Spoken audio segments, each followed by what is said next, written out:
Last Night in Soho was a new psychological horror film directed by Edgar Wright. Another holdover from the infamous 2020 pandemic movie shuffle, but it's finally here now and I'm here to talk about it, so let's get to it.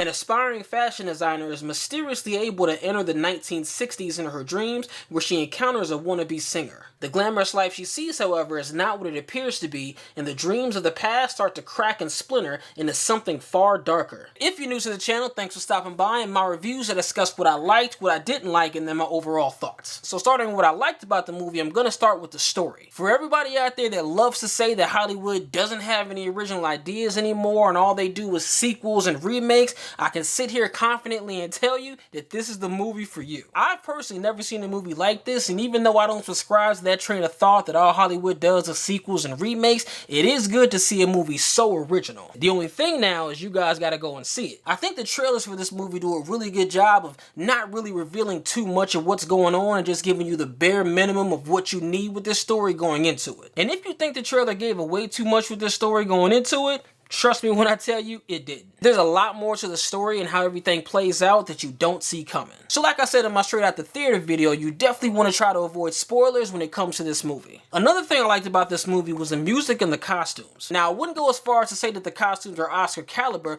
but you definitely do get that 60s vibe when those scenes are on. Now I'm not sure if this would fall under writing or cinematography or directing. Maybe it's a little bit of all three. But the dream sequences are really eerie and reminded me a lot of the Nightmare on Elm Street movies. It's really cool how the main character of Eloise follows along the character of Sandy like a reflection, and how she's interwoven in and out of scenes in a blink and you'll miss it type of way. And another thing I like that Edgar Wright did from a directing standpoint is take the scenes from the 60s and really make them stand apart from the scenes that take place in current time. Now the costumes were a given, but the dialogue with the characters was noticeably different too. And even the color palette just made everything look different and helped visually differentiate between dream and reality. To me, it just seemed like there was a good amount of effort involved in making these two eras distinct. Now as far as what I didn't like about the movie, the only thing negative I'd really say is that the first 30 minutes or so moved kind of slow to set everything up. There's an obvious attempt to set up certain characters, but in the grand scheme of things, it didn't really mean much to the story, which kind of made it seem like those characters were really just there to pad the runtime as opposed to adding to the story. But like I said, all that really takes place in the first 20 or 30 minutes of the movie, so after that, the movie really takes off. So in conclusion, I like the acting, which is a point I really didn't touch on much in this review, but everyone did a good job. I like the atmosphere, I love the story. Depending on how it hits you, you might have to sit back and think for a minute and let everything process, but at the same time, the movie does drag a little bit at the beginning, and it tries to get you invested in characters that don't really mean much. All that being said, I'd say this movie is a definite add to the Blu-ray collection. Now, normally when I say that a movie exceeded my expectations,